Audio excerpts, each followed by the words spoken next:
It's week 31 of A Year of Wisdom. Let's get to reading.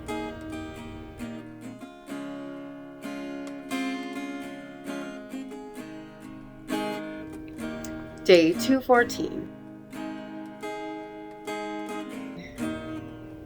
Job 2. And then, one day, the sons of God came to present themselves before Yahweh, and Satan also came into their midst to present himself before Yahweh. So Yahweh asked Satan, "From where have you come?" And Satan answered Yahweh and said, "From roaming on the earth and from walking about on it." So Yahweh asked Satan, "Have you considered my servant Job? Indeed, there is no one like him on earth, a blameless man and upright and God-fearing and turning away from evil. And still he persists in his blamelessness, even though you incited me against him to destroy him for nothing." Then Satan answered him and said, "Skin for skin. All that a man has, he will give for his life.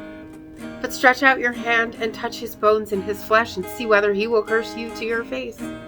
So Yahweh said to Satan, "All right, he's in your power. Only spare his life." So Satan went out from Yahweh's presence, and he inflicted Job with loathsome skin sores, from the sole of his foot up to the crown of his head. So he took for himself a potsherd with which to scrape himself, and he sat in the midst of the ashes. Then his wife said to him, "Are you still persisting in your blamelessness? Curse God and die." So he said to her, "You speak like one of the foolish women speaks. Indeed, should we receive the good from God, but not receive the evil?" In all this, Job did not sin with his lips. Thus Job's 3 friends heard of this calamity that had come upon him. So each set out from his own place: Eliphaz the Temanite, and Bildad the Shuhite, and Zophar the Naamathite. And they met together to come to console him and to comfort him. Thus they lifted up their eyes from afar, but they did not recognize him. So they raised their voice and they wept. And each man tore his outer garment and threw dust on their heads toward the sky. Then they sat with him on the ground for 7 days and 7 nights, but no one spoke a word to him, because they saw that his suffering was very great. Proverbs 2.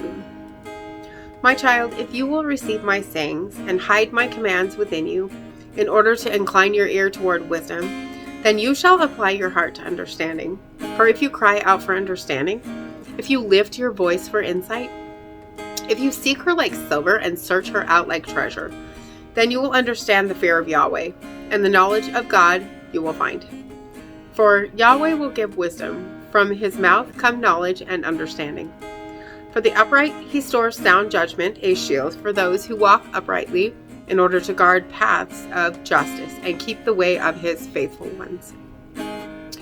Then you will understand righteousness and justice and uprightness, every good course. For wisdom will enter your heart, and knowledge will be pleasing to your soul. Discretion will watch over you. Understanding will protect you, in order to deliver you from the way of evil, from a man who speaks devious things, those who forsake the paths of uprightness to walk in the way of darkness, those who are happy to do evil, for they delight in the deviousness of evil, who are crooked in their ways and devious in their paths, in order to deliver you from a strange woman, from a foreign woman who flatters with her sayings, she who forsakes the partner of her youth and has forgotten the covenant of her God. For her house sinks to death, and to the dead are her paths. Of all who go to her, none shall return, nor do they reach paths of life, so that you will walk on the road of those who are good, and the paths of those who are righteous you shall keep. For those who are upright will dwell in the land, and those who are blameless will remain in it. And those who are wicked will be cut off from the land, and those who are treacherous will be uprooted from it. Ecclesiastes 2. I said to myself, "Come, I will test pleasure to see whether it is worthwhile." But look, this also is vanity. I said of laughter, "It is folly," and of pleasure, what does it accomplish? I also explored the effects of indulging my flesh with wine. My mind guiding me with wisdom, I investigated folly so that I might discover what is good under heaven for humans to do during the days of their lives. I accomplished great things. I built for myself houses. I planted for myself vineyards. I made for myself gardens and parks, and I planted all sorts of fruit trees in them. I made for myself pools of water from which to irrigate a grove of flourishing trees. I acquired male slaves and female slaves, as well as children born in my house. I also had livestock, cattle, and flocks more than anyone who was before me in Jerusalem. I also gathered to myself silver and gold, the royal and the provincial treasuries. I acquired for myself male and female singers, as well as the delight of men, voluptuous concubines. Thus I accomplished far more than anyone who was before me in Jerusalem. Indeed, my wisdom stood by me. I neither withheld anything from my eyes that they desired, nor did I deprive any pleasure from my heart. My heart rejoiced in all my toil, for this was my reward from all my toil. Yet when I considered all the effort which I expended and the toil with which I toiled to do them, behold, everything is vanity and chasing wind. There's nothing profitable under the sun. Next I considered wisdom, as well as delusion and folly. What can anyone do who will come after the king that has not already been done? I realized that wisdom has an advantage over folly, just as light has an advantage over darkness. The wise man can see where he is walking, but the fool walks in darkness. Yet I also realized that both of them suffer the same fate. So I said to myself, if I also suffer the same fate as the fool, what advantage is my great wisdom? So I said to myself, this also is vanity. Certainly no one will remember the wise man or the fool in future generations. When future days come, both will have been forgotten already. How is it that the wise man dies the same as the fool? So I hated life because the work done under the sun is grievous to me. For everything is vanity and chasing wind. So I hated all my toil with which I've toiled under the sun, for I must leave it behind to someone who will be after me. And who knows whether he will be wise or foolish.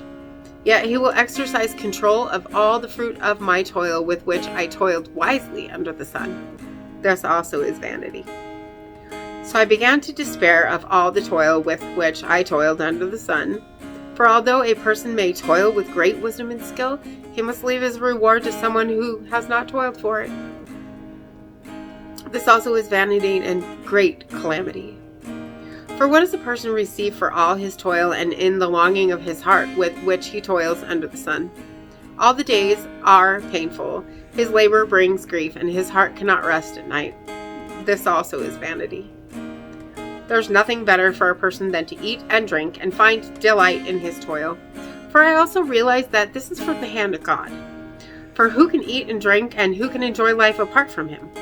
For to the person who has good in his eyes, he gives wisdom, knowledge, and joy. But to the sinner, he gives the task of gathering and heaping up, only to give it to him who is pleasing to him. This also is vanity and chasing wind. And as always, thank you so much for being here today. If you haven't already, hit that subscribe button right there.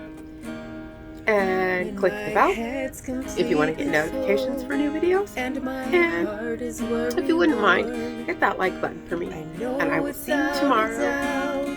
Marinata. You'll carry me out of the storm. I'm standing at the crossroads.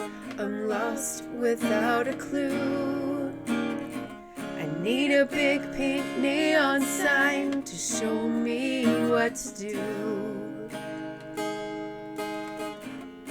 I thank you, Lord. It glorifies you when you're the only answer. I praise you, Lord, for holding what's too much for me. And I'm amazed by you, Lord, because nothing's too big and nothing's too small to lay at your feet.